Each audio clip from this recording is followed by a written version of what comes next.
ప్రకాశం జిల్లా ఎర్రగొండపాలెంలోని తెలుగుదేశం పార్టీ కార్యాలయంలో ముఖ్యమంత్రి సహాయనిధి చెక్కుల పంపిణీ కార్యక్రమం సోమవారం జరిగింది.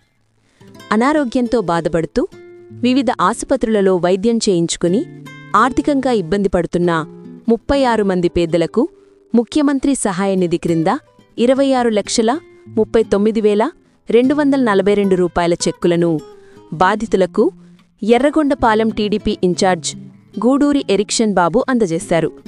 ఈ సందర్భంగా టీడీపీ ఇన్ఛార్జ్ ఎరిక్షన్ బాబు మాట్లాడుతూ వైద్యం చేయించుకుని ఆర్థికంగా ఇబ్బందులు పడుతున్న కుటుంబాలకు ముఖ్యమంత్రి సీఎం చంద్రబాబు నాయుడు దేవుడి రూపంలో అండగా నిలిచారన్నారు. ఆపదలో అండగా నిలిచేవి ముఖ్యమంత్రి సహాయనిధి అని, ప్రతి ఒక్కరూ ముఖ్యమంత్రి చంద్రబాబు సహాయాన్ని మరవకూడదన్నారు.